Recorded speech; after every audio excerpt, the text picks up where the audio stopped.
40 সালে 15 আগস্ট স্বাধীন হয়েছে, কিন্তু এখনো কুমিরমারি স্বাধীন হয়নি। সেই কুমিরমারিকে স্বাধীন করবার জন্য যে সমস্ত বিপ্লবীরা, আমাদের ভারতীয় জনতা পার্টির যে সমস্ত লড়াকু সৈনিকরা তৃণমূলে হারবাদ বাহিনীর সাথে কসবার নুনা মাটি আর মিঠে জল ডেঙ্গাই বাগার জলে কুমির আরেক তৃণমূল হারবাদ বাহিনীর সাথে লড়াই করে এই কুমিরমারিতে শান্তির বাতাবরণ তৈরি করার চেষ্টা করছে। এখানকার তৃণমূলের মস্তানরা যেভাবে তাদেরকে প্রতিহত করার চেষ্টা করছে, যেভাবে রাতের অন্ধকারে পুলিশ পাঠিয়ে তাদেরকে শাসনের চেষ্টা করছে, যেভাবে তাদেরকে মিথ্যা কেসে ফাঁসানোর চেষ্টা করছে, আমি তাদের কাছে একটা কথা বলতে চাই, কান খুলে শুনে রাখুন। কুমিরমারি অঞ্চল ঠান্ডা রেখেছি, তাই ঠান্ডা আছে। যদি আপনারা মনে করেন বিজেপির সঙ্গে সংঘাতে যাবেন, আপনাদেরকে এখান থেকে পরিষ্কার করতে বিজেপি 2 মিনিট সময় লাগবে না, 2 মিনিট সময় লাগবে না।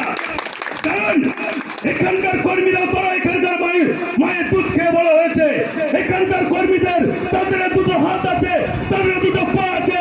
আপনারা যদি ঢিল মারেন, আমরা পাটকেল মারতে পারি।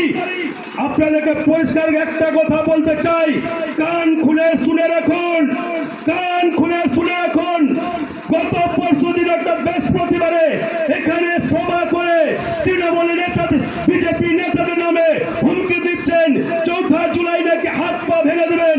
আমি আপনাদেরকে চ্যালেঞ্জ করতে চাই, আজকে সন্ধ্যার পর থেকে একটা বিজেপি কর্মীর গায়ে টাচ করে দেখান, তারপরে বুঝবো আপনি কতবার তৃণমূলের নেতা। আমরা তো থানায় অভিযোগ করতে চাই না, আমরা তো থানায় অভিযোগ করি না। আপনারা কেন থানায় অভিযোগ করছেন?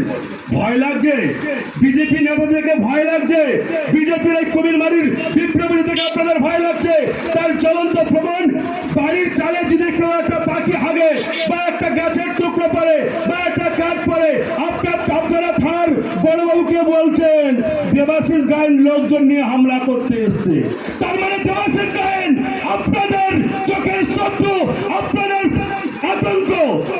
জেনে রাখুন, কুমিরমারিতে যে শান্তির বাতাবরণ বিজেপি তৈরি করার চেষ্টা করছে, তাই 2024 সালে অশান্তিতে না গিয়ে আমরা পঞ্চায়েত ভোটটা বয়কট করেছি। তার মানে এই নয়, তার মানে এই নয় আমরা ভয়ে চলে গেছি। কারণ এই কুমিরমারির বুকে অনেক অনেক মায়ের কল খালি হয়েছে, আর মায়ের কল খালি হতে দেব না। তাই আজকে আমি যখন বাড়ি থেকে বেরোচ্ছি, আমাদের পশ্চিমবঙ্গের বিরোধী দলের নেতা আমাকে ফোন করেছিলেন যে শঙ্কর, তুমি কুমিরমারিতে যাচ্ছ, একটা বার্তা দিয়ে আসো। এই কুমিরমারি কিভাবে ঠান্ডা করতে হয় আমাদের বিরোধী দলের নেতা শুভেন্দু অধিকারী তার ব্যবস্থা নিচ্ছে। যিনি আজকের এখানকার অঞ্চল সভাপতি অনেক বড় বড় কথা বলছেন। আমরা জানি না আপনার আগামী দিনে বিগত দিনে কি ছিল, এখন কি হয়েছে। কয়েকটা দিন সবর করুন। আপনার বাড়িতে সিবিআই ইডি আসলো বলে কথা, আমি দায়িত্ব নিয়ে আমাদের বিরোধী দলের নেতা শুভেন্দু অধিকারীর কাছে সমস্ত তথ্য তুলে দিয়েছি, সমস্ত তথ্য তুলে দিয়েছি। আজকে ভাবতে পেরেছেন কুমির সন্দেশখালী চড়াবিদের মতো জায়গায় ছোট্ট একটা ঘরে এত বোম, বন্দুক, পিস্তল উদ্ধার হবে? আমরাও জানি কুমিরমারি কার বাড়িতে বন্দুক আছে, কার বাড়িতে মেশিন আছে, আমরাও জানি। আমরা সে কথা পুলিশকে জানাইনি, কিন্তু যেখানে জানানো দরকার আমরা সেখানে জানিয়েছি। ধৈর্য ধরুন, ধৈর্য ধরুন আর কটা দিন। আর এই তৃণমূল নেতাদের কথায় যে সমস্ত ছোট বড় মাঝারি নেতারা ভাঙা পিস্তল নিয়ে 1 কেজি পোল্ট্রি আর একটা মদের বদলে আসায় আমাদের বিজেপি কর্মীকে থ্রেট করছেন, আমি তাদেরকে আগামী দিনে বলতে চাই, 2024-এ 4 জুলাই যখন রেজাল্টটা বেরোবে,